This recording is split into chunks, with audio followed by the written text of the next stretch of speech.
Merhabalar sevgili takipçilerim. Yeni kanalımın ilk videosuna hoş geldiniz.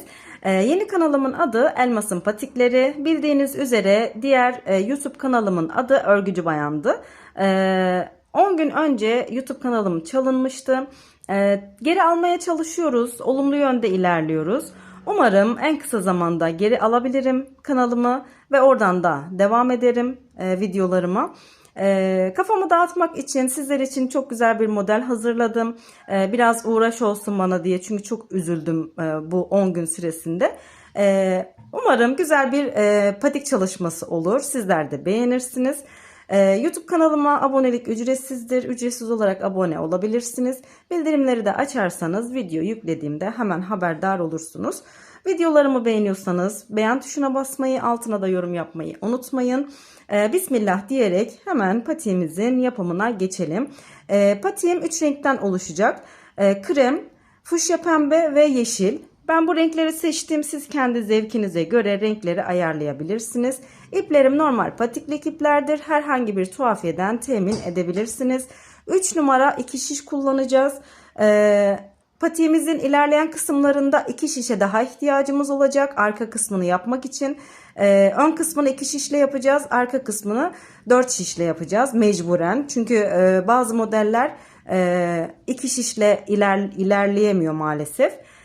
O yüzden arka kısmını 4 şişle öreceğiz. O kısma geldiğinde zaten her ayrıntısını anlatacağım sizlere. İplerim ve şiş numaralarımı söyledim.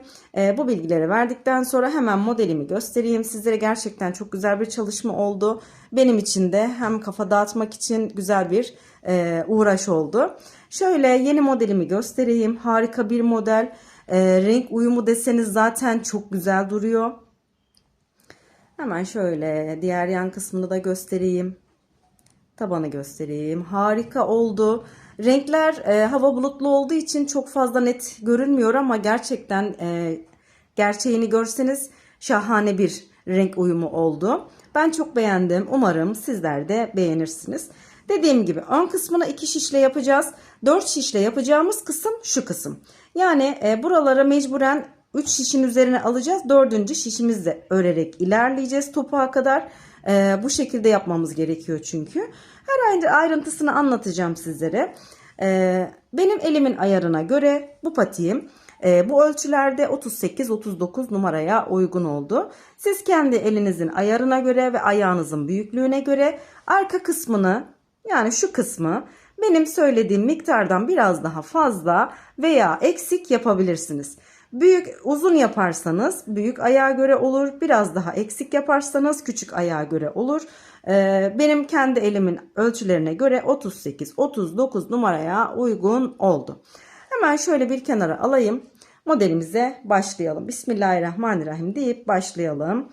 Krem rengi ipimi alıyorum.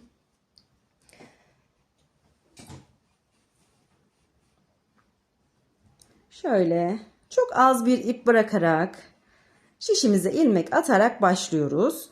Toplamda 23 ilmek atarak patiğimize başlıyoruz. 2, 3, 4, 5, 6, 7, 8, 9, 10, 11, 12, 13, 14, 15, 16, 17, 18, 19, 20, 21, 22, 23. 23 ilmekle başlıyoruz. Ne fazla ne eksik başlamayın. Modeli çünkü ona göre kurdum ben. Sayısına göre. Bir tane de düğüm attık ve örmeye başlıyoruz. Haroşa olarak öreceğiz. Ön yüzden düz, arka yüzden düz olarak öreceğim ben. Siz de aynı şekilde örün. Çünkü renk geçişlerinde eğer ters örerseniz model bu şekilde görünmez. O yüzden ön yüzden düz, arka yüzden düz örmeniz gerekiyor. Bu bilgiyi de verdikten sonra Bismillah diyerek başlayalım. Düz olarak örmeye başladım ilmeklerimi. İlmeğimizi attık. Bir sıra örüp diğer tarafa döndüğümüzde o taraf bizim, yani şu taraf bizim patiğimizin ön yüzü olacak. Hızlıca örelim. Biraz sık atmışım sanırım ben.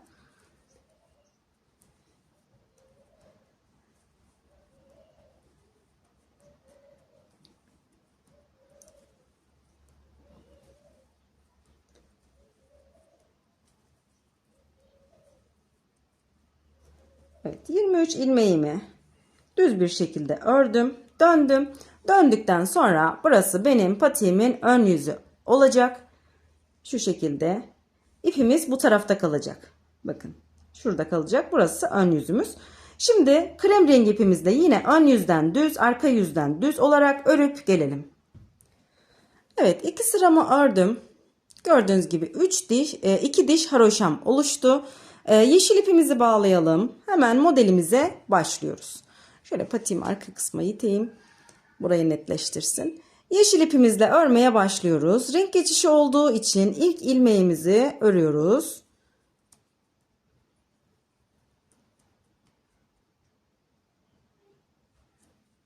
İlk ilmeğimi ördüm. Yine diğer ilmeklerimi düz bir şekilde örüyorum. 23 ilmeğimiz var. Bu 23 ilmeğin 22'sini örüp sonda 2 ilmek bırakıyoruz. Yeşil ipimizle 21 ilmeğimizi örelim. 2 ilmek kalacak sonda.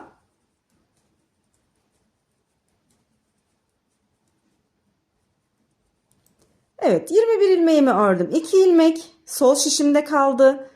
Onları örmeden bu şekilde geriye dönüyorum. İpimi arka tarafa atıyorum. Arka yüze döndükten sonra ilk ilmeğimi mutlaka örüyorum. Örmeden almıyoruz. Mutlaka örüyoruz ilk ilmeği. Diğer ilmeklerimizi de örüp sıramızı tamamlıyoruz. Burayı hızlıca geçelim.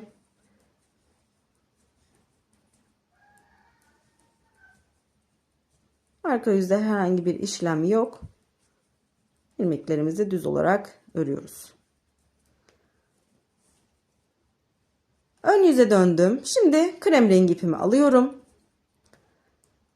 Yine ilmeklerimi örüyorum.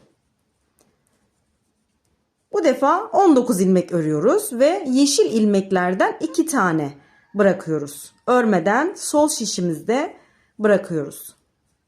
19 ilmeğimizi örelim.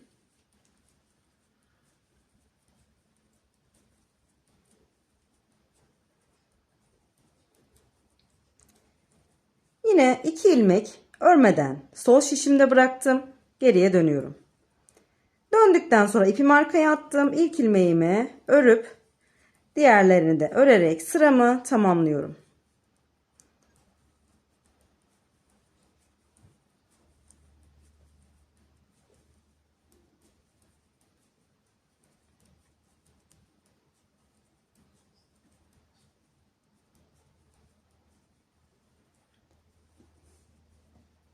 Geriye döndüm.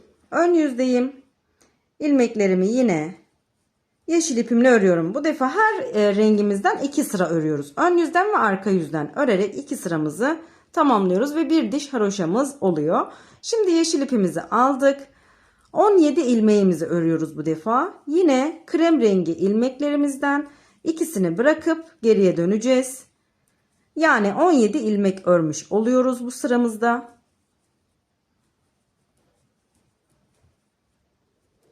17 ilmeğimi ördüm. Yine bakın 2 ilmek bıraktım. Geriye döndüm. Arka yüzden bütün ilmeklerimizi örüp gelelim. Arka yüzden sıramı tamamladım. Ön yüze geldim. Krem rengi ipimi alıyorum. Yine yeşil ilmeklerimden 2 ilmek sonda bırakacağım. 15 ilmek öreceğim krem rengi ipimle. İkişer ilmek her sırada, her ön yüze geldiğimizde 2 ilmek sonda o 2 ilmek bırakıp geriye dönüyoruz. Bu sıramızda 15 ilmek örüyoruz. 2 ilmek bıraktık, yine geriye dönüyoruz. Arka yüze geçtik. İlmeklerimizi örüp gelelim. Ön yüze geldim. Tekrar yeşil ipimi alıyorum. Bu defa yeşil ipimle 13 ilmek örüyorum. Yine 2 ilmek sonda bırakıp geriye dönüyorum. 13 ilmek ördüm. Krem ilmeklerimden ikisini sol şişimde bırakıp geriye döndüm. Arka yüzde ilmeklerimi örüp geliyorum. Ön yüzdeyim. Krem ipimi aldım. Bu sıramızda 11 ilmek örüyoruz kremle. Yine 2 ilmek sonda bırakıp geriye dönüyoruz. 11 ilmeğimi ördüm kremle. 2 ilmek yine sonda bırakıp geriye döndüm. Arka yüzden ilmeklerimi örüp sıramı tamamlıyorum. Arka yüzü çok fazla anlatmıyorum. Çünkü burada çok fazla bir işlem yapmıyoruz. Gördüğümüz ilmeklerimizi örüyoruz. İlmekler azaldığı için şimdi arka yüzü de anlattım. Ön yüze geldik. Yeşil ipimizi aldık. Yeşil ipimizle 9 ilmek örüyoruz bu sıramızda. 9 ilmeğimizi ördük. 2 ilmek daha bıraktık. Geriye döndük. Yine ilmeklerimizi örüyoruz. 9 ilmeğimizi. Ön yüze geldim. Krem rengi ipimi alıyorum.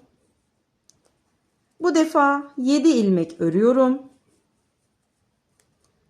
Krem ipimle 7 ilmek örüyorum. 2 ilmek yine sonda bırakıp geriye dönüyorum. Evet, 7 ilmek ördüm. 2 ilmek bıraktım. Geriye döndüm.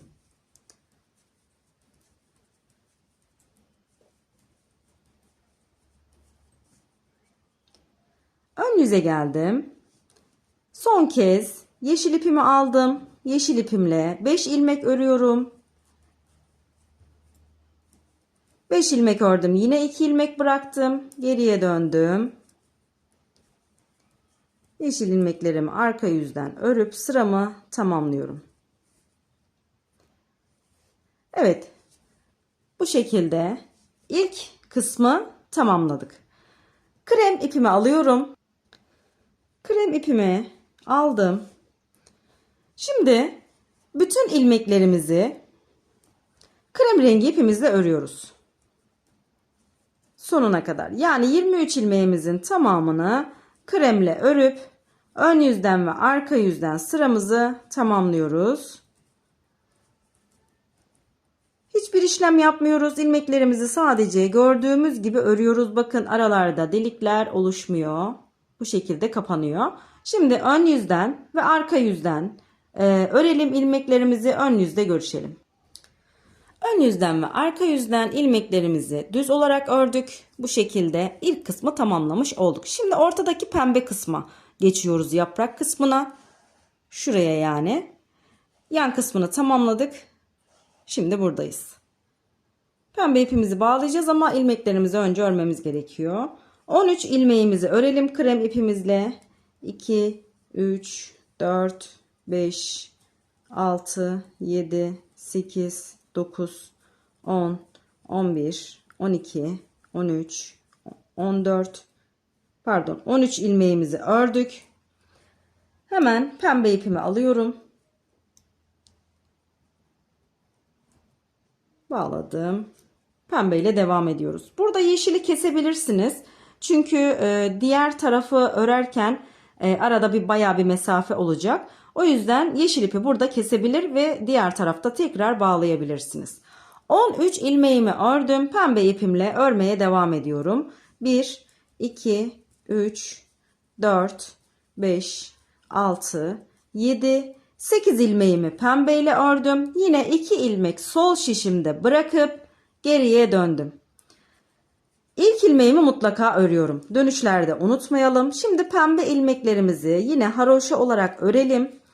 Kreme geldiğimizde arka yüzdeyiz ya. Kreme geldiğimizde ne yapacağız? Pembe ipimizi öne alacağız. Krem ipimizi arka tarafa atacağız. Bunu da şöyle yapacağız. Krem şöyle duracak. Yani pembeyi kremin üzerine atmış olacağız. Kremi aldım, arkaya attım. Ve krem ilmeklerimi örüp sıramı tamamlıyorum.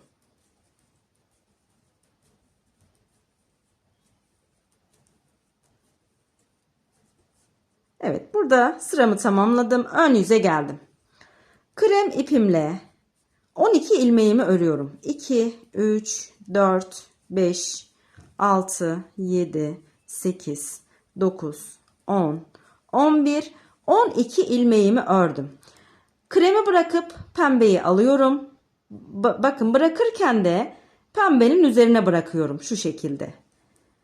Pembeyle örmeye devam ediyorum. 1, 2, 3, 4, 5, 6, 7, 8 ilmek ördüm. Pembe ile ördüğümüz ilmekler 8 ilmekse 8 olarak devam edecek. Sadece kaydırıyoruz. Bir ilmek aşağı kaydırdık. Bir ilmek de sıra sonunda bu şekilde sol şişimizde bırakıp geriye döndük. İlk ilmeğimi mutlaka örüyorum. Pembe ilmeklerimi kreme kadar örüyorum. Kreme gelince pembeyi öne alıp kremi arka tarafa atıyorum.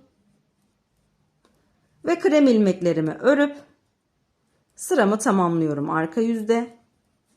Arka yüzdeki işlemimiz bu kadar.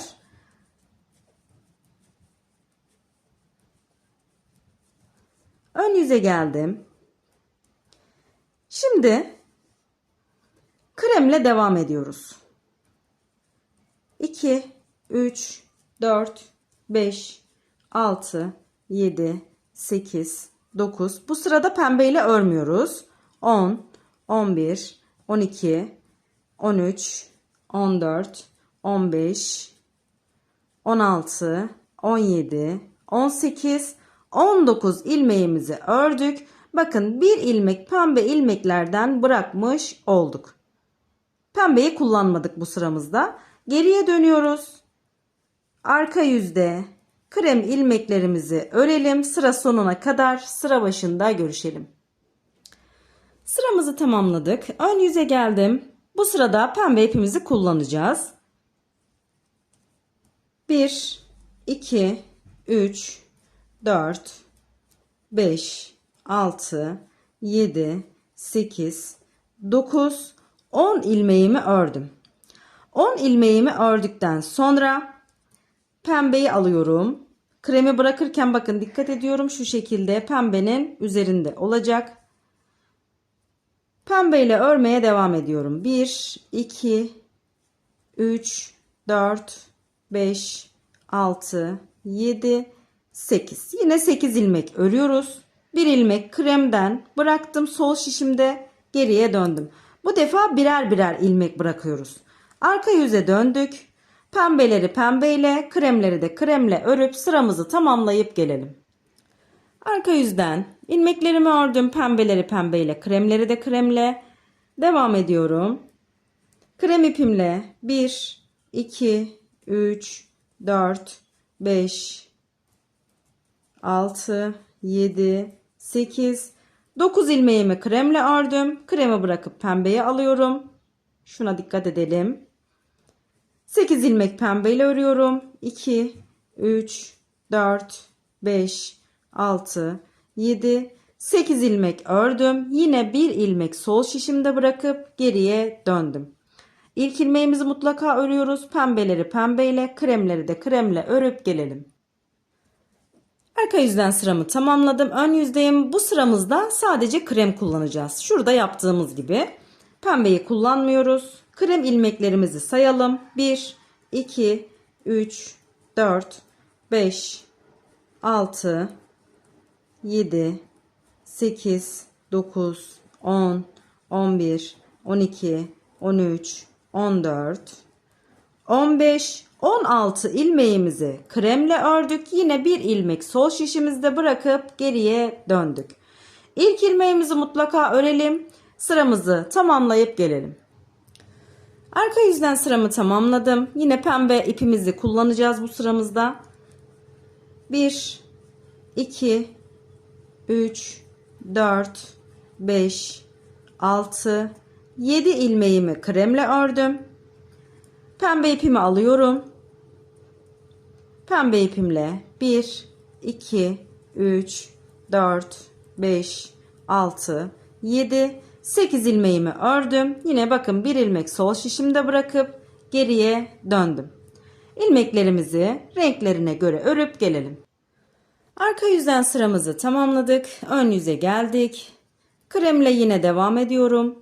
1, 2, 3, 4, 5, 6 ilmek kremle ördüm. Pembe ipimi alıyorum.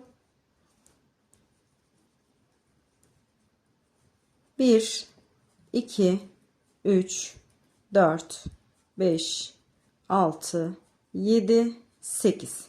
Yine 8 ilmek ördüm. Arkaya döndüm. Renklerine göre örüp geliyorum. Arka yüzü ördüm. Ön yüze geldim. Bu sıramızda sadece krem kullanacağız yine. 1, 2, 3, 4, 5, 6, 7, 8, 9, 10, 11, 12, 13 ilmeğimi ördüm. Yine bir ilmek bıraktım. Geriye döndüm. Arka yüzden ilmeklerimi örüp geliyorum. Arka yüzü ördüm. Ön yüze geldim. Pembe ipimizi kullanacağız bu sıramızda. 1, 2, 3, 4 ilmeğimi kremle ördüm. Pardon. 5 ilmeğimi kremle ördüm. Pembeyi alıyorum. Normalde pembe ilmeklerimizi örerken 8'di. Son yaprağı örerken 7 ilmek olarak öreceğiz. 1, 2, 3, 4, 5, 6, 7 ilmeğimi pembeyle ördüm. 5 krem, 7 pembe ördüm. 1 ilmek de sol şişimde bıraktım. Geriye döndüm. Yine arka yüzde renklerine göre örüp gelelim. Arka yüzü ördüm. Ön yüzdeyim. Kremle 1, 2, 3, 4 ilmeğimi ördüm. Kremi bırakıp pembeyi alıyorum. Yine 7 ilmek örüyoruz. 1, 2, 3, 4, 5, 6, 7 ilmeğimi pembeyle ördüm. Sol şişimde bir ilmek daha bıraktım. Geriye döndüm. Yine renklerine göre örüp gelelim. Ön yüzdeyim. Krem ipimi kullanacağım bu sırada. Pembeyi kullanmıyorum. 1, 2, 3, 4, 5, 6, 7, 8, 9, 10 ilmek ördüm. Yine bir ilmek bıraktım sol şişimde. Geriye döndüm. İlmeklerimizi arka yüzden örüp gelelim. Evet. Kremle arka yüzden ördüm. Bakın yaprağımızın yarısını yaptık. Şimdi orta kısım pembesini yapacağız. Ne yapıyoruz? Burada ilk ilmeğimi örmeden alıyorum. Bakın örülmüş bir şekilde bıraktım. Ve ön yüze döndüğümde ilk ilmeğimi örmeden aldım. Hemen pembe ipimi alıyorum tekrar. Pembe ipimle 1, 2, 3, 4, 5, 6, 7, 8, 9, 10, 11, 12, 13, 14, 15, 16, 17, 18, 19, 20, 21 ilmek örüyoruz pembe ipimizle. Burada da bir ilmek bırakıp geriye dönüyoruz. Arka yüzden yine şuradaki krem ilmeğimize kadar örelim. Buraya gelince tekrar görüşelim. Şimdi arka yüzdeyim. Pembe ilmeklerimi ördüm. Kreme geldim. Pembe ipim arkadaydı. Pembe ipimi öne aldım ve krem ilmeğimi örmeden tekrar şişime aldım. Şimdi geriye dönüyorum. Ön yüze geldim. Arka yüzden bitişi anlattım yani şu anda. Şimdi şöyle yapıyorum. Pembe ipimi şöyle çektim. Kremi böyle aldım. Bunu yapmamın amacı şu krem ve pembenin arasının açılmaması. Ayağımıza giydiğimizde buranın delik olmaması. İpimi şöyle aldım. Kremi de böyle. Kremle ilk ilmeğimi örüyorum. Bu pembe görünmeyecek zaten. Buradan ilmek çıkaracağımız için görünmeyecek. Ve bakın burada delik oluşmuyor. 1, 2, 3, 4, 5, 6, 7, 8, 9, 10 ilmeğimi ördüm kremle. Geriye dönüyorum. Şimdi ne yapıyoruz? Yaprağın bir yanını tamamladık. Şimdi orta kısmına bakın, şu pembe kısmını yaptık. Orta çizgisini yaptık. Diğer tarafındaki şu yapraklarımızı yapacağız. Ne yaptık? 2, 4, 6, 8, 10 ilmeğimizi ördük. Geriye dönüyoruz. İlmeklerimizi yine gördüğümüz gibi örerek sıramızı tamamlıyoruz. Hemen şurayı hızlıca geçeyim.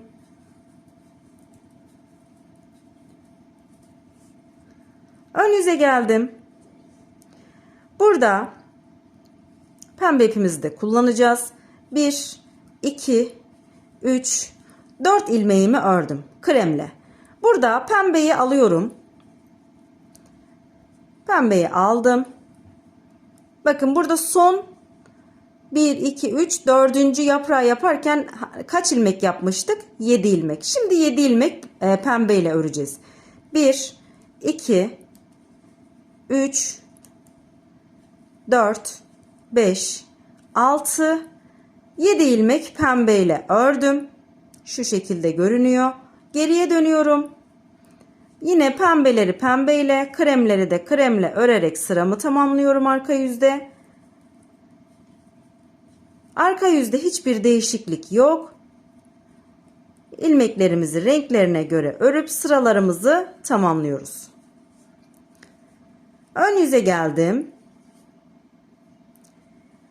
Krem ipimle 1, 2, 3, 4, 5 ilmek krem ipimle ördüm. Kremi bırakıp pembeye alıyorum. Yine 7 ilmek pembe örüyorum. 1, 2, 3, 4, 5, 6, bir de buradan alıyorum. 7. 7 ilmeğimi ördüm. Arkaya döndüm. İlmeklerimi renklerine göre örüp geliyorum. Arka yüzden sıramızı tamamladık. Ön yüze geldik. Bu sıramızda pembe ipimizi kullanmıyoruz. Krem ipimizle 1, 2, 3, 4, 5, 6, 7, 8, 9, 10, 11, 12. Bir ilmek de buradan örerek alıyorum. 13 ilmeğimi kremle ördüm. Arka yüze dönüyorum. İlmeklerimi örüp sıramı tamamlıyorum. Arka yüzden sıramı tamamladım. Bu sıramızda yine pembe ipimizi de kullanacağız. 1, 2, 3, 4, 5, 6 ilmeğimi ördüm. Kremi bırakıp pembeyi alıyorum. 1, 2, 3, 4, 5, 6, 7, bir ilmek de şuradan örerek alıyorum. 8. Bakın. Sonuncu şu son yaprağımız 7 ilmekti. Yaprağın diğer tarafına geçtiğimizde ilk yaprağımızı 7'şer ilmek olarak yaptık. Sonraki yapraklar 8 olarak 8 ilmek olarak devam edecek. Arka yüze döndüm. İlmeklerimizi örüp gelelim.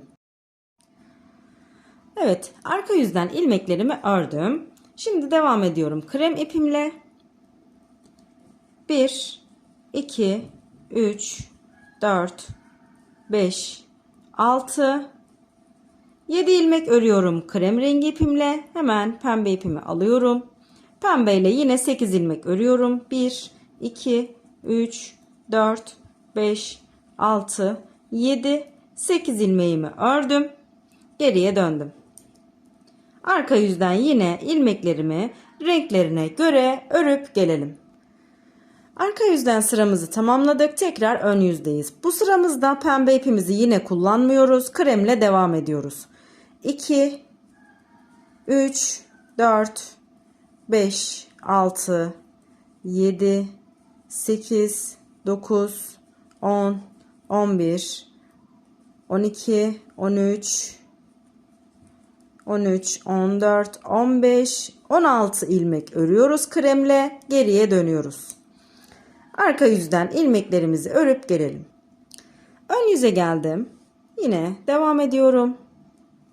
Krem ipimle 1, 2, 3, 4, 5, 6, 7, 8, 9 ilmeğimi kremle ördüm. Kremi bırakıp pembeyi alıyorum. 8 ilmek pembeyle örüyorum. 2, 3, 4, 5, 6, 7, 8 ilmek ördüm. Şu şekilde arka yüze dönüp renklerine göre örüp geliyorum. Arka yüzden ilmeklerimi ördüm. Ön yüze geldim. Şöyle göstereyim, bakın yavaş yavaş şekilleniyor. Kremle 1, 2, 3, 4, 5, 6, 7, 8, 9, 10 ilmek örüyorum kremle. Kremi bırakıp pembeyi alıyorum. Yine 8 ilmek örüyorum. 2, 3, 4, 5, 6, 7, 8 ilmeğimi ördüm. Geriye döndüm. Yine renklerine göre örüp gelelim. Arka yüzden ördüm. Ön yüze geldim. Bu sırada yine pembe kullanmıyoruz. Krem rengi ipimizle örüyoruz. 1, 2, 3, 4, 5, 6, 7, 8, 9, 10, 11, 12, 13, 14, 15, 16, 17, 18, 19 ilmek ördük. Bu sıramızda kremle geriye dönüyoruz. Ördüğümüz ilmekleri arka yüzden de düz bir şekilde örüp gelelim. Tekrar ön yüzdeyiz. Bu sıramızda pembe ipimizi de kullanacağız. Kremle 1, 2, 3, 4, 5, 6, 7, 8, 9, 10, 11 ilmek ördüm. Pardon, 12 ilmek örüyorum. Hemen pembe ipimi aldım. 12 ilmek krem ördüm. 8 ilmek pembe örüyorum. 2, 3, 4, 5, 6, 7, 8 ilmeğimi ördüm pembeyle. Geriye döndüm. Yine arka yüzden ilmeklerimizi örüp gelelim. Ön yüze geldim. Kremle yine 1, 2, 3, 4, 5, 6, 7, 8, 9, 10, 11, 12, 13, 13 ilmeğimi ördüm kremle. Pembe ipimi aldım. 8 ilmek örüyorum. 1, 2, 3, 4, 5, 6, 7, 8 ilmeğimi ördüm. Geriye döndüm. İlmeklerimizi örüp gelelim. Evet, arka yüzden ilmeklerimi ördüm. Pembe ile olan yaprak kısmını tamamlamış olduk. Bu sıramızda kremle örüyoruz. Bütün ilmeklerimizi yine haroşa olarak devam ediyoruz. Pembe ipinizi kesebilirsiniz. Artık pembe ile işimiz kalmadı. Bitirdik çünkü yaprağımızı. Şişimizde bulunan 23 ilmeğin tamamını ön yüzden düz, arka yüzden düz olarak öreceğim. Şöyle. İlmeklerimi ördüm. Arka yüze geçtiğimde yine ilmeklerimi haroşa olarak örelim. Sıra başında görüşelim. Evet, kremle sıramızı tamamladık. Ön yüzden düz, arka yüzden düz olarak ördük. Pembe kısmı tamamlamış olduk. Bu şekilde görünüyor. Şimdi yeşil ipimizi bağlayalım. Hemen diğer tarafın yeşil kısmını, yani şu kısmı yapacağız. Başlayalım. 1, 2, 3, 4, 5 ilmek yeşille başladım. Geriye döndüm. Geriye döndüğümde ilk ilmeğimi mutlaka örüyorum. Ön yüze geldim. Yani yeşil ipimle 5 ilmek ördüm, geriye döndüm. Şimdi krem ipimi alıyorum.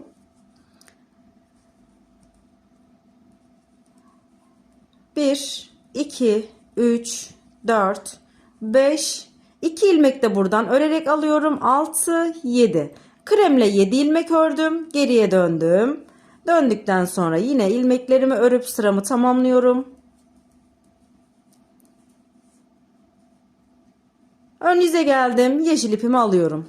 Yine burada olduğu gibi her renkten 2 sıra örüyoruz. Tabi ikişer ilmek burada eksilterek başlamıştık. Her sırada 2 ilmek sol şişimizde bırakıp geri dönüyorduk. Burada da her ön yüze geldiğimizde ikişer ilmek alıyoruz. Yeşil ipimle 1, 2, 3, 4, 5, 6. Şöyle gördüğünüz gibi örüp döndüğümüz ilmeklerin arası bu şekilde açılıyor. Yani karıştırmazsınız yerine. 6, 7, 2 ilmek de buradan örerek alıyorum. 8, 9 ilmeğimi yeşille ördüm. Geriye döndüm. Yine ilmeklerimi örüp sıramı tamamlıyorum.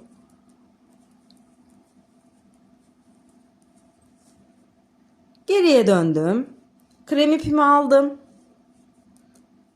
Krem ipimle 1, 2, 3, 4, 5, 6, 7, 8, 9, 10, 11 ilmek örüyorum bu defa. 2 ilmek yine bakın buradan örerek aldım. Bu şekilde karşı tarafın aynısını, yani örülüş şekli farklı. Buradan ilk önce ikişer ilmek bırakarak ilmeklerimizi eksilterek başlamıştık. Burada da küçük ilmekten başlayarak ilmeklerimizi çoğaltarak devam ediyoruz. Umarım anlaşılmıştır. Arka yüzden ilmeklerimizi örüp gelelim. Sıramı tamamladım. Yeşil ipimi alıyorum. 1, 2, 3, 4, 5, 6, 7, 8, 9, 10, 11, 12, 13 ilmek ördüm. Bu sırada yeşil ipimle geriye döndüm. Arka yüzden ilmeklerimi örüp geliyorum. Ön yüze geldim. Krem ipimi aldım bu defa. 1, 2, 3, 4, 5, 6, 7, 8, 9, 10, 11, 12, 13, 14, 15 ilmek örüyorum kremle. Yine bakın 2 ilmek bu tarafa aldım. Örerek aldım. Bu şekilde geriye dönüyorum. İlmeklerimi örüp geliyorum. Ön yüze geldim. Yeşil ipimi aldım. 1, 2, 3, 4, 5, 6, 7, 8, 9, 10, 11, 12, 13, 14, 15, 16, 17 ilmek örüyorum bu sıramızda. Yine 2 ilmek örerek ekledim buraya. Geriye dönüyorum. İlmeklerimin tamamını örüp geliyorum. Ön yüzdeyiz. Krem ipimi aldım. 1, 2, 3, 4, 5, 6, 7, 8, 9, 10, 11, 12, 13, 14, 15, 16, 17, 18, 19 ilmek örüyorum bu sırada. Geriye dönüyorum. İlmeklerimizi arka yüzden örüp gelelim. Evet, sıramı tamamladım. Şimdi yeşil ipimi alıyorum. 1, 2, 3, 4, 5, 6, 7, 8, 9, 10, 11, 12, 13, 14, 15, 16, 17, 18, 19, 20, 21 ilmek örüyoruz. Yeşille 2 ilmek sol şişte kalıyor. Geriye dönüp ilmeklerimizi örüp gelelim. Evet, yeşille de diğer kısmı tamamlamış olduk. Bakın. Şu şekilde. Burayı da tamamlamış olduk. Şimdi son olarak kremle öreceğiz. Başlangıçta 2 diş haroşamızla başlamıştık. Bitişte de 2 diş haroşa öreceğiz. Şişimizde bulunan ilmeklerin tamamını 4 sıra ördüğümüzde 2 diş haroşamız olacak. Şimdi kremle 4 sıramızı örelim. Sonrasında patiğimizin taban kısmına geçelim birlikte. Üst kısmını tamamlamış olacağız. Kremle 4 sırayı ördüğümüzde şimdi sıramızı tamamlayıp gelelim. Krem rengi ipimizle 4 sıramızı tamamladık. 2 diş haroşamız oldu. Görünümü bu şekilde. Ön kısmının küçük gibi gelebilir ama küçük olmuyor. Taban kısmı var daha. Arka kısmı var. Küçük gibi gelebilir size ama dediğim gibi küçük olmuyor. Devam edelim. Şimdi şişimizde bulunan ilmeklerin hepsini örüyoruz. Krem rengi ipimizle. Pembe ipimizi kestik ve yeşili de kestik tabii ki. Sadece kremle devam ediyoruz şimdilik.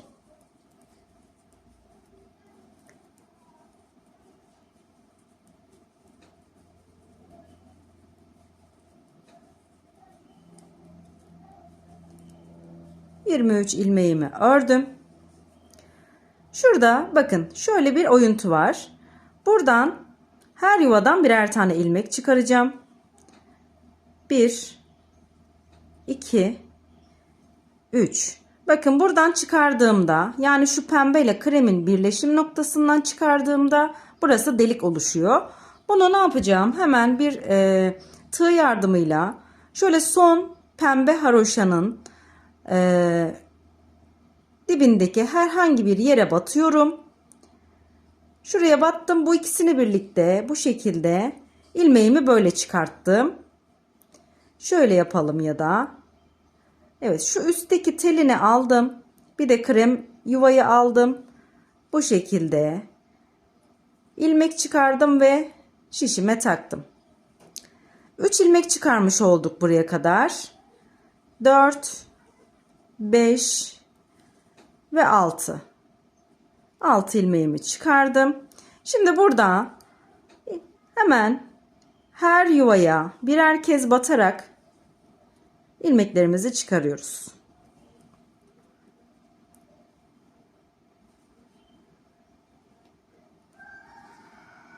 Her yuvaya battıktan sonra zaten kaç ilmek çıkardığımızı söyleyeceğim.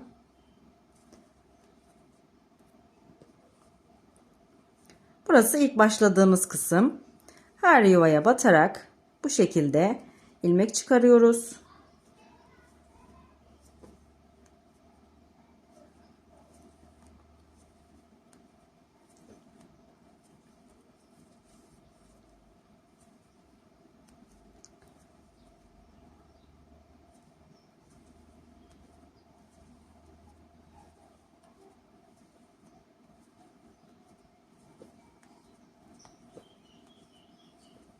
Eğer siz böyle şiş yardımıyla çıkaramazsanız tığla da çıkarabilirsiniz.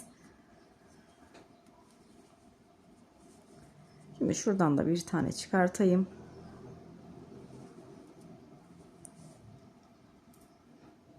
Tığ yardımıyla buradan alacağım. Sayalım kaç ilmek çıkarttık. 2, 4, 6, 8, 10, 12, 14, 16, 18, 20, 22, 24, 26, 28, 30, 32, 34, 36, 38, 40, 42, 44, 46, 48, 50, 51. Toplamda 51 ilmek çıkarmış olduk. Bu 51 ilmeğimizi 2 diş haroşa olana kadar örüyoruz. İlk ilmeğimi şöyle örmeden aldım. İlmeklerimizi yine haroşa olarak örüyoruz. İlmeği çıkardığımız sırayı saydığımızda birinci sıramız bu. Şimdi ikinci sıramızı örüyoruz. Bu sırayı ördükten sonra 2 sıra daha öreceğiz.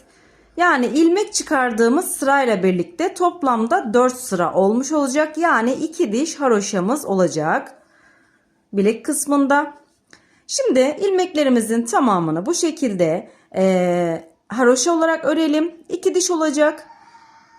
İlmek çıkardığımız sırayı da saydığımızda birinci sıramız, arkadan 2, öne geldiğimizde 3, arkadan tekrar 4. sıramızı örelim. Sonrasında tekrar görüşelim. Evet. İlmek çıkardığım sırayla birlikte toplamda 4 sıra örmüş olduk. Yani 2 diş haroşa ördük şu kısmı. 2 diş haroşamız oldu. Şişimizde bulunan 51 ilmeğimizin tamamını kesiyoruz şimdi. Çok sıkı kesmeyelim. Normal gevşeklikte kesmeye çalışalım. İlmeklerimizi bu şekilde kesiyoruz. Bir ilmeğimiz kalacak şişimizde. Bu şekilde kesme işlemine devam edelim. Burada bir tane ilmeğimiz kalacak. Evet, ilmeklerimizin tamamını kestik bu şekilde. Şimdi tabana geçiyoruz. Burada bakın bir tane ilmeğimiz kaldı. Şu kenardaki her yuvadan birer tane ilmek çıkaracağız. Şuradan başlıyorum. Her yuvaya birer kez batarak ilmeklerimizi çıkaralım.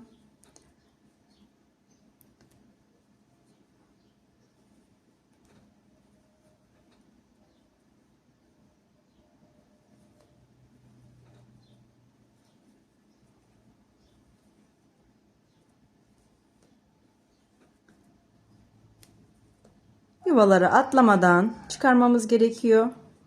Yoksa ilmeklerimiz eşit olmaz. O yüzden her yuvadan dikkatlice çıkartalım ilmeklerimizi. Sıra sonuna kadar, nereye kadar ilmek çıkaracağız? Bakın şu şekilde çıkartıyoruz. Buradan böyle gelerek şu ilk kesmeye başladığımız yere kadar ilmeklerimizi çıkaralım. Çıkardıktan sonra kaç ilmek olduğunu söyleyeceğim sizlere. Evet, ilmeklerimi ben çıkardım. Toplamda 53 ilmek çıkarmış olduk. Hemen geriye döndüm. Arka yüzdeyiz, ilmeklerimizi çıkardık. İlk ilmeğimi örmeden alıyorum. Bir sıra haroşa olarak örüyoruz. Bir sıra örüp tabana geçeceğiz. Çünkü arka yüzdeyiz. Arka yüzden başlamıyoruz tabana. Şimdi sıramızı tamamlayalım. İlmeklerimizi haroşa olarak örüp gelelim. Bir sıramı ördüm arka yüzden. Bakın bir diş haroşam oldu. Şimdi tabana geçiyoruz. 53 ilmeğimizin ilk önce 23 ilmeğini örüyoruz. 4, 5, 6, 7, 8, 9, 10, 11, 12, 13, 14, 15, 16, 17, 18, 19, 20, 21, 22, 23 ilmeğimizi ördük. Artı 7 ilmek örüyoruz. Yani 23 ilmekten sonra 7 ilmek daha örüyoruz. 1, 2, 3, 4, 5, 6, 7 ilmeğimizi ördük. Bu tarafı sayalım. 2, 4, 6, 8, 10, 12, 14, 16, 18, 20, 22, 23. Burada da 23 ilmeğim kaldı. Şimdi 7 ilmeği ördükten sonra geriye döndüm. İlk ilmeğimi örmeden aldım. 1, 2, 3, 4, 5, 6, 7 ilmeğimi ördüm yine. Geriye dönüyorum. İlk ilmeğimi örmeden aldım. 1, 2, 3, 4, 5, 6, 7 ilmeğimi ördüm. Şimdi şu kenardan bir ilmek örerek tabana ekliyorum. 8 ilmeğim oldu. Geriye döndüm. İlk ilmeğimi örmeden aldım. 8 ilmeğimi örüyorum taban kısmındaki. 8 ilmeğimi ördükten sonra yine bu taraftan da bir ilmek örerek taban kısmına ekliyorum. 9 ilmeğim oldu. Eğer ayağınız küçükse ve eliniz de gevşekse, yani gevşek dediğim biraz daha böyle normal şeyde örüyorsanız, ayağınız da küçükse 36-37 ise 9 ilmek yeterli. Ben 11 ilmek yapacağım çünkü 11 ilmek benim için yeterli olacak. Ayağınız daha büyükse 40 ve üzeri ise taban kısmını 13 ilmek yapabilirsiniz. Şimdi benim taban kısmında 9 ilmeğim var şu anda. Küçük yapacaksanız 36-37 numaraya uygun yapacaksanız buradan itibaren kesme işlemine başlayacaksınız. Şimdi ben birer ilmek daha tabana ekleyeceğim. 9 ilmeğimi örüyorum. Bir ilmek yine örerek taban kısmına ekledim. Geriye döndüm. 10 ilmeğim oldu. 10 ilmeğimi örüyorum geriye döndükten sonra.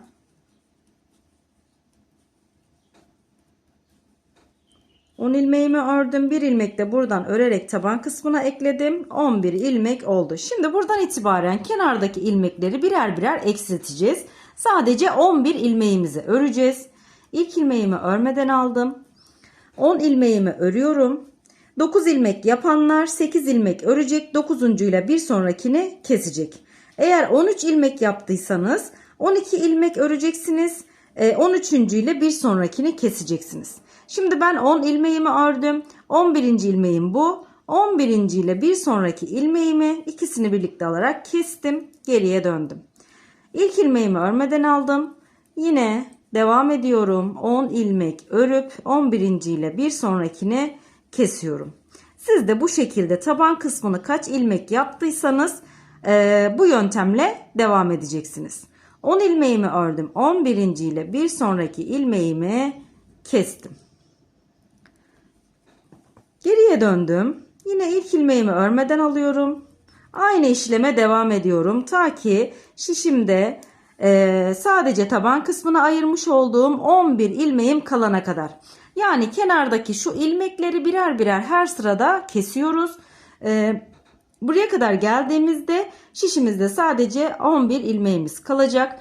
Eğer 9 ilmek yaptıysanız 9 kalacak. 13 ilmek yaptıysanız 13 ilmek kalacak. Şimdi bu şekilde devam edelim. Sıramızı tamamlayalım. Yani taban kısmını tamamlayalım.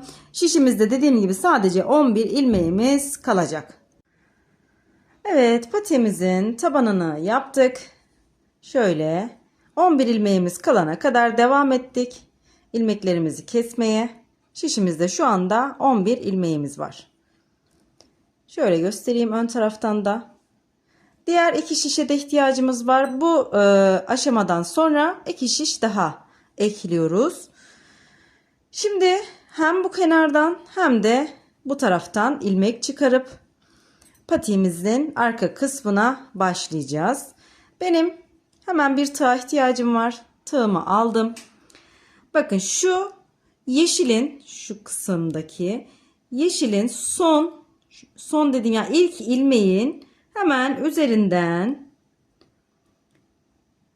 yani bu ilmeği haroşayı takip ederek sırasını buluyoruz. Buraya takıyorum tığımı.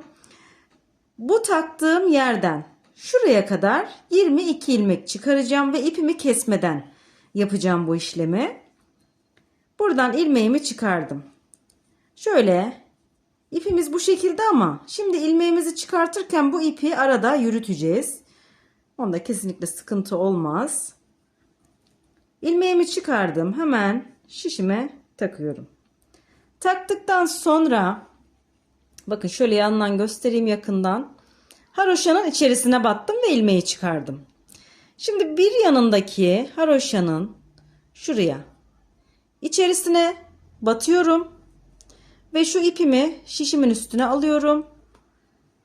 Bir ilmek daha çıkardım buradan. Hemen bir sonraki haroşanın içerisine şöyle batıyorum. Bu defa bu arada yürüteceğim ipi şişimin altına alıyorum ve ilmeğimi o şekilde çıkartıyorum. Bir sonraki haroşanın içerisine batıyorum. Bu defa bu ipi şişimin üzerine alıyorum. Pardon. İlmeğimi çıkarıyorum sonra. Yine bir sonraki haroşanın içerisine batıyorum. İpi şişin altına alıyorum. İlmeğimi çıkarıyorum. Haroşaya batıyorum. İpi şişimin üstüne alıyorum. İlmeği çıkarıyorum. Haroşanın içerisine batıyorum. İpi şişimin altına alıp ilmeğimi öyle çıkartıyorum. Bu şekilde gördüğünüz gibi ipi yürütüyoruz ve kesinlikle iç taraftan görünmüyor. Ben böyle ipi koparmadan devam ediyorum. Şimdi buradan devam edelim böyle ilmek çıkarmaya. İpimizi yürütmeyi unutmayalım. Toplamda 22 ilmek çıkaracağız buradan. Haroşaların içerisine batıyorum.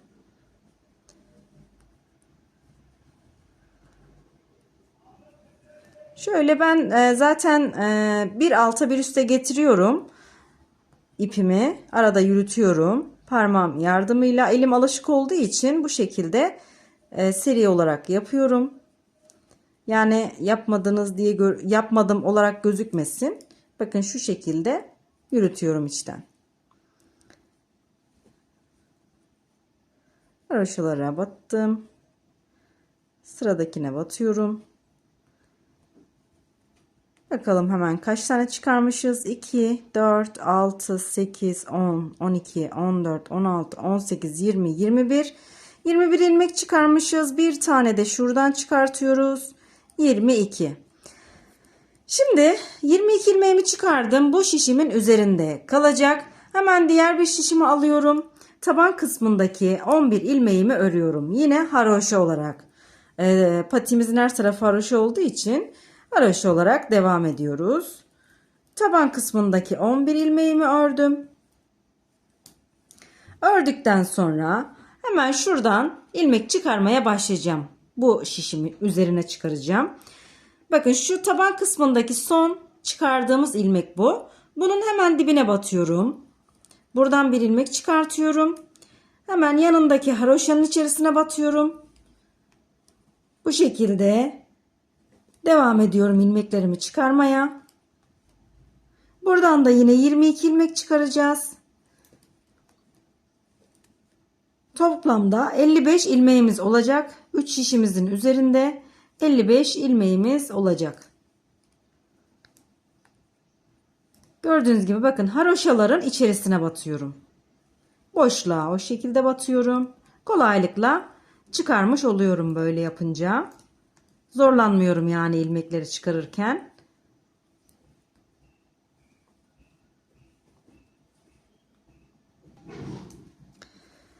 Devam ediyorum ilmeğimi çıkartmaya. Şöyle sayacağım şimdi. Evet, göz kararı. Sanırım bir tane fazla çıkardım. 2, 4, 6, 8, 10, 12, 14, 16, 18, 20, 21. Evet, bir tane eksik. Çıkardığım ilmeği geri bırakmıştım. 22 ilmeğimi de buradan çıkardım. Bu şekilde. 22 ilmeğimizi çıkardık buradan da. Arada şöyle gördüğünüz gibi böyle bir mesafe kaldı. Burası kalacak. Bilek kısmı oluyor burası. Şimdi 3 şişimizin üzerinde toplamda 55 ilmeğimiz var. Bu 55 ilmeği bu çıkardığımız ilmek sırasıyla birlikte saydığımızda bu birinci sıra. Toplamda 4 sıra öreceğiz. Yine 2 diş haroşamız olacak. 4 sırayı tamamladıktan sonra arka kısmının modelini kuracağız birlikte. Şimdi kremle 4 sıra örelim. Yani bu ilmek çıkardığımız sırayla birlikte toplamda 4 sıra olacak. 2 diş haroşa yapmış olacağız. 2 diş haroşamızı ördükten sonra model kısmında tekrar görüşelim. Evet, ilmeklerimi ördüm. 2 diş haroşa daha yapmış oldum. Bakın şu yeşilden buraya kadar toplamda krem haroşaları saydığımızda 6 diş haroşa olarak görünüyor. Gördüğünüz gibi. Şimdi desenimizi kuracağız arka kısmın. İlk 5 ilmeğimi örüyorum. 2, 3, 4, 5. 5 ilmeğimi ördükten sonra hemen pembe ipimi alıyorum. Burada pembe ipimi bağlayıp modelime başlayacağım.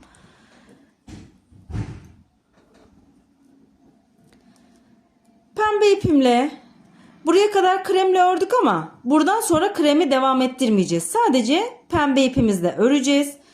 1, 2, 3, 4, 5 ilmeğimi pembe ile ördüm.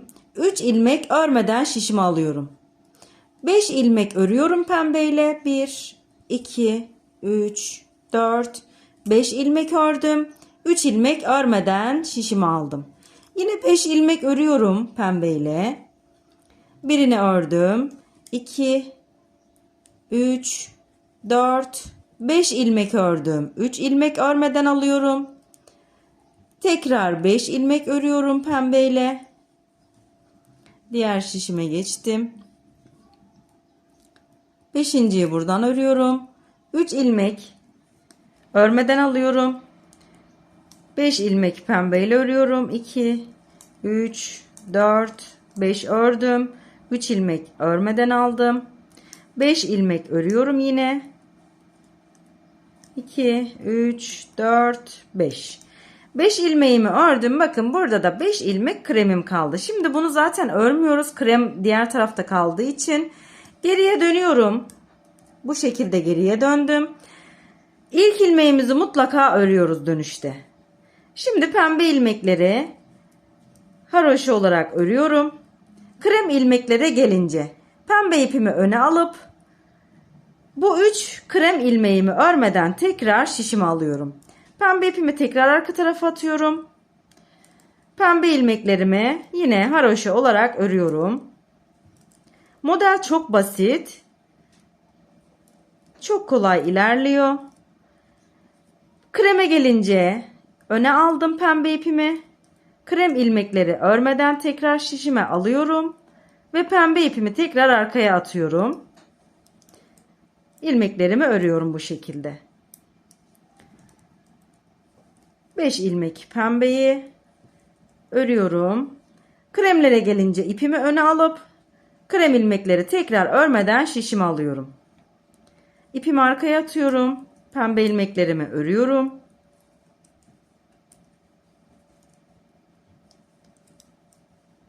Diğer şişime geçtim. Pembe ilmeğimi ördüm. Kremlere gelince ipimi öne aldım. Kremleri örmeden tekrar şişimi alıyorum. Pembeyi arka tarafa attım. Pembe ilmeklerimi örüyorum. Kreme gelince ipimi öne aldım. İlmeklerimi örmeden tekrar şişimi alıyorum. Pembe ilmeklerimi örüyorum.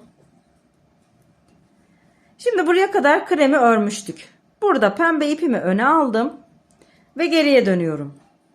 Zaten burada örmüştük. Örmeden de ilk başlarken 5 ilmeği örmeden alıp pembe ile örebilirsiniz. Bu şekilde de yapabilirsiniz. Hiç fark etmez. Şimdi şöyle kremle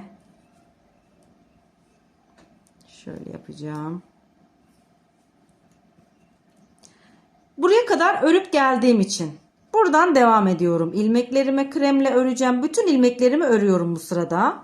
Sadece renkli iplerimizde yani pembe ve yeşille ördüğümüzde bu şekilde örmeden alıyoruz. Kremle ördüğümüzde bütün ilmekleri örüyoruz. Şu anda örmeden aldığımız ilmeklerimizi de örüyoruz bu sıramızda. Bir pembe, bir yeşil olarak yapacağız. Pembe ile başladık. Bir yeşil, bir pembe, bir yeşil olarak devam edeceğiz. Şimdi şişimizde bulunan ilmeklerimizi ön yüzden düz, arka yüzden düz olarak örelim. Ön yüze geldiğimizde modelimize devam edelim. Bu şekilde. Evet, sıramı tamamladım. Kremle 2 sıra boyunca bütün ilmeklerimizi ördük. Örmeden aldığımız ilmeklerimizi de ördük. Görünüm böyle. Şimdi yeşil ipimizi bağlayacağız. Her rengimizle 2 sıra öreceğiz. Yine aynı şekilde 2 sıra devam edeceğiz. Burada yine pembeyi yaptığımız gibi yapacağız. İlk başta ben 5 ilmeği örüp rengimi bağlayarak pembe ile ördüm. Sonraki 3 ilmeği örmeden almıştım. Burayı örerek buraya kadar gelmiştim. İsterseniz şöyle de yapabilirsiniz. Yani örmeden ilk başta yapacağınız kadar ilmeği örmeden alabilirsiniz. 3, 4, 5, 6, 7, 8, 9 ilmeğimi örmeden şişime aldım. Hemen yeşil ipimi alıyorum. Şöyle yeşil ipimi.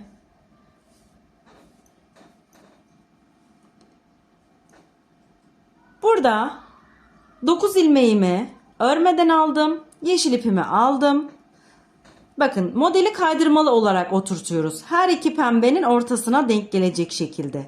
1, 2, 3, 4, 5 ilmeğimi ördüm. Sonraki 3 ilmeği örmeden şişime alıyorum. 1, 2, 3. Devam ediyorum. Yine 5 ilmek örüyorum. 1, 2, 3, 4, 5 ilmeğimi ördüm. Hemen diğer şişime geçtim. 5 ilmekten sonra 3 ilmek örmeden şişime alıyorum. 5 ilmek örüyorum yeşille. 1, 2, 3, 4, 5 ilmek ördüm. 3 ilmek örmeden aldım. Tekrar yeşille 5 ilmek örüyorum. 1, 2, 3, 4, 5 ilmek ördüm. 3 ilmek örmeden şişime aldım. 5 ilmek örüyorum. 2, 3, 4, 5 ilmek ördüm. Bakın burada da 9 ilmek kremim kaldı. Bu ilmekleri örmeden geriye dönüyorum. Yeşil ipimi arkaya attım. Arka yüzde yeşil ilmeklerimizi düz olarak örüyoruz. Yani haroşa olarak örüyoruz. Kremlere gelince ipimi öne alıyorum. Krem ilmekleri örmeden tekrar şişimi alıyorum. Yeşil ilmeklere gelince ipimi arkaya atıp yeşil ilmeklerimi örüyorum. Dediğim gibi çok basit, o kadar kolay, o kadar çabuk ilerleyen bir model ki herkes zevkle yapacaktır. Yani yeni başlayanlar bile, örgüye yeni başlayanlar bile kolaylıkla yapacaktır bunu. Yeşil ilmeklerimi ördüm. Kreme gelince ipimi öne alıyorum. Krem ilmeklerimi örmeden şişimi aldım. Yeşili arkaya attım tekrar. Bu şekilde devam ediyoruz. Modeli kaydırarak yapmış oluyoruz. İpi arkaya attım. Yani çok da uzatmak istemiyorum aslında. Yapılacak işlemler belli zaten. Her rengimizden ikişer sıra örüyoruz. Modeli kaydırmalı olarak oturtuyoruz. Son 5 yeşil ilmeğimi ördüm. Burada bakın örmeden almıştım ilk başta. Tekrar bunları örmeden şişime aktarıyorum 9 ilmeği. 9 ilmeği aktardıktan sonra hemen ön yüze geçiyorum. Burayı birbirine bağlayacağım ben. Şöyle ilmeklerim açılıyor çünkü. Geriye döndüm. Şimdi kremle bütün ilmeklerimizi 2 sıra boyunca örüyoruz. Örmeden aldığımız ilmeklerimizi de örüyoruz bu sıramızda. Bir sonraki modeli kurarken yine pembe ile başlıyoruz. Pembe ile başlangıçta nasıl başladıysak aynı şekilde devam ediyoruz. Bu sıramızda bütün ilmekleri, yani örmeden aldığımız ilmekleri de dahil hepsini örüyoruz. 2 sıra boyunca. 2 sıramızı tamamlayalım. Sonra tekrar pembe ipimizle başlangıçta nasıl yaptıysak ne yapacağız? Bir sonraki modelde pembeye geldiğimizde ilk 5 ilmeği örmeden alacağız. Sonraki 5 ilmeği pembeyle öreceğiz. Sonraki 3 ilmeği örmeden alacağız. Sonraki 5 ilmeği pembeyle öreceğiz. 3 ilmek örmeden alacağız. 5 ilmek pembeyle öreceğiz. Yani şu birinci modeli ördüğümüz gibi. Bu sırayı tamamladıktan sonra, yani arka yüzden de ördükten sonra yine 2 sıra kremle öreceğiz bütün ilmeklerimizi. Örmeden aldığımız ilmekler de dahil. Bu şekilde devam edelim. Toplamda hemen bakalım kaç sıra yapmışım ben. Kremleri saymıyorum. Sadece hani bilmeniz açısından renkleri sayalım. Pembeyi sayalım. 1, 2, 3, 4, 5, 6, 7. Yeşili sayalım. 1, 2, 3, 4, 5, 6. 7 tane pembe, 6 tane yeşil. Bu şekilde olana kadar devam edelim. Son ben pembeyle başladım, pembeyle bitirdim.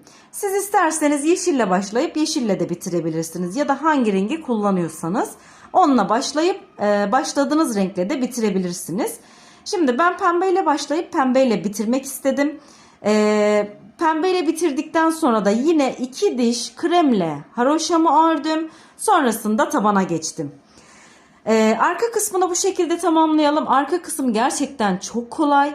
O kadar çabuk ilerliyor ki gördüğünüz gibi bu şekilde devam ederek arka kısmını tamamlayalım. Bu sayılar size kalmış. Yani ayağınızın büyüklüğüne göre değişir. İsterseniz bir pembe bir yeşil eksik yapabilirsiniz.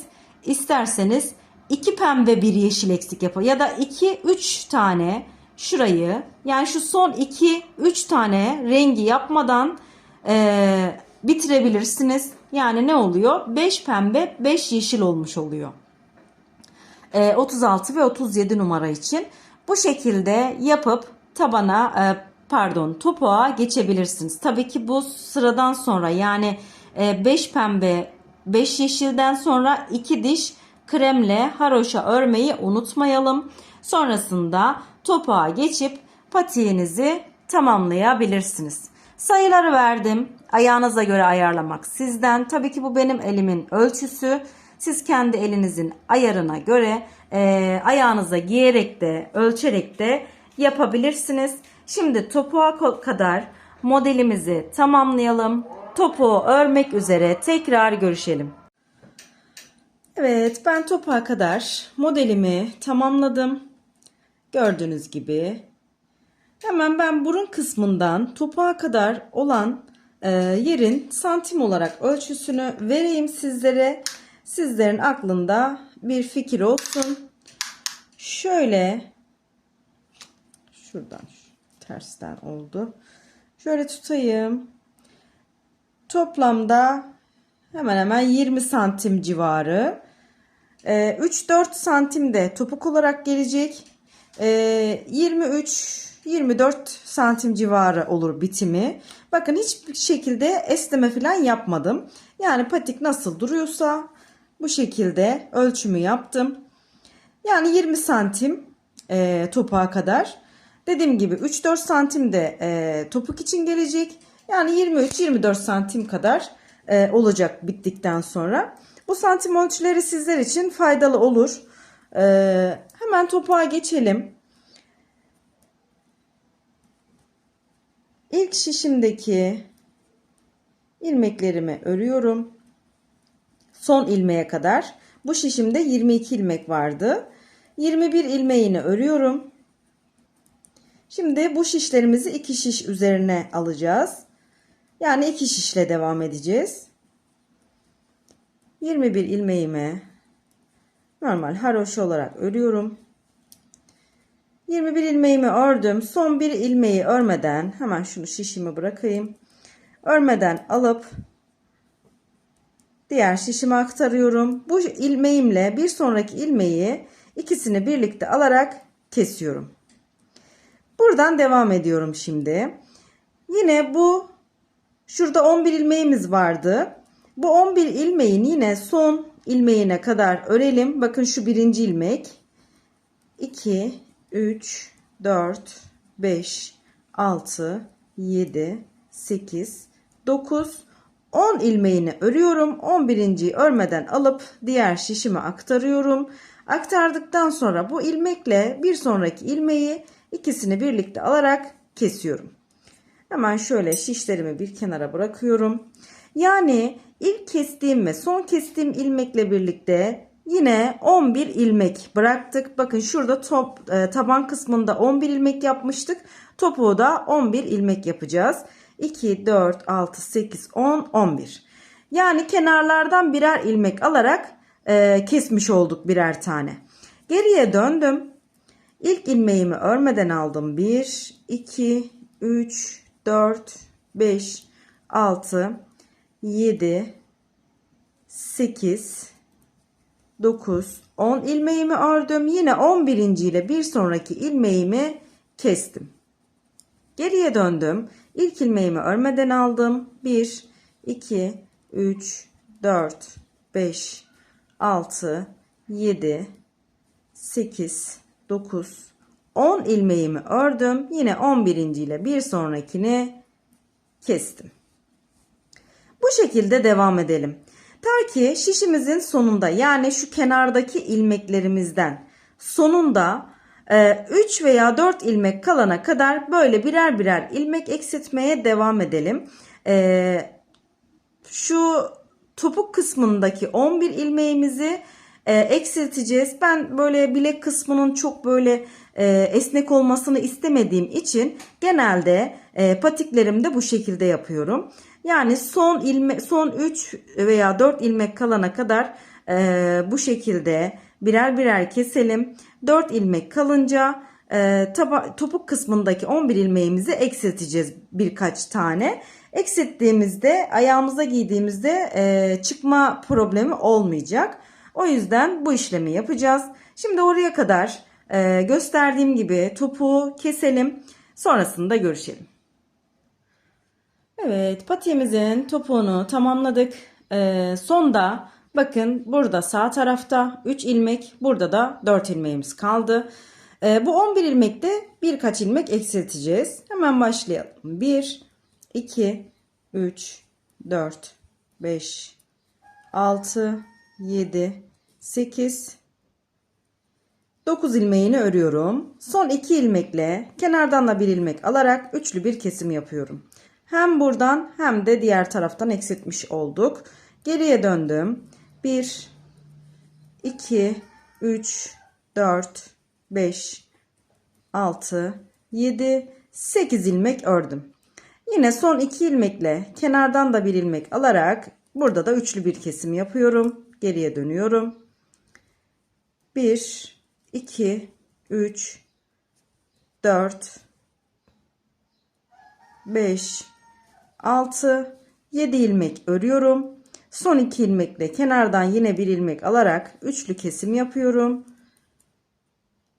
1, 2, 3, 4, 5, 6 ilmek ördüm bu defa. Son 2 ilmekle kenarda kalan ilmeğin birini alıyorum. Üçlü kesim yapıyorum. Böylelikle hem topuktan hem de kenardaki ilmeklerden eksiltmiş oluyoruz. Geriye döndükten sonra 5 ilmeğimizi ördük. Son 2 ilmekle kenardan da bir ilmek alarak üçlü kesimimizi yaptık.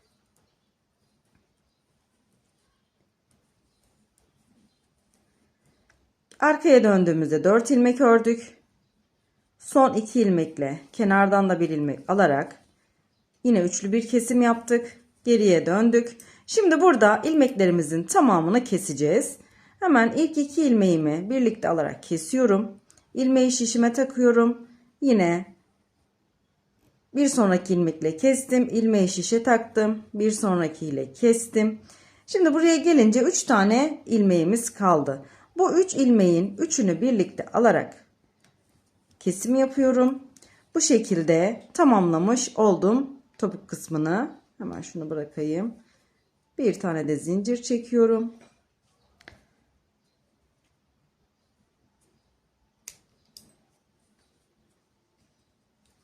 Şöyle tığımı da aldım. Hemen iç tarafa bunu çekeceğim. Şöyle bir düğüm atıyorum iç tarafına ve ilmeklerin arasından ipimi geçiriyorum. Saklamış oldum bu şekilde.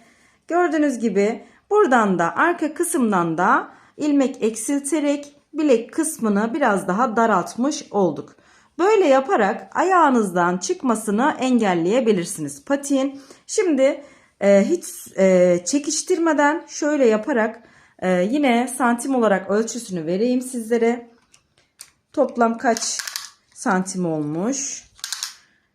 Şuradan başladığımda gördüğünüz gibi 22 santim. Yani esnememiş hali. 22 santim. Benim için yeterli. Benim elimin ayarına göre yeterli. Zaten bakın şöyle açtığınızda gayet esniyor. Ve 38'e 39'a gayet uygun olacak bir şekilde yaptık patiğimizi. Ayak mankenine de geçirelim. Umarım beğendiğiniz bir model olmuştur. Ben çok beğenerek ördüm. Sizler de zevkle örersiniz. Hemen şöyle ön kısmını göstereyim. Yanları şu şekilde. Evet, videomuzun sonuna geldik. Hemen diğer patiğimi de şöyle alayım. İzlediğiniz için teşekkür ederim. Kanalıma abonelik ücretsizdir. Ücretsiz olarak abone olabilirsiniz. Bildirimleri de açarsanız video yüklediğimde hemen haberdar olursunuz. Bu videomu beğendiyseniz beğen tuşuna basmayı, altına da yorum yapmayı unutmayın. İnşallah bir sonraki videomda Örgücü Bayan YouTube kanalımı aldığımın haberini sizlere vermiş olurum. Bir sonraki videolarda görüşmek üzere. Hoşça kalın.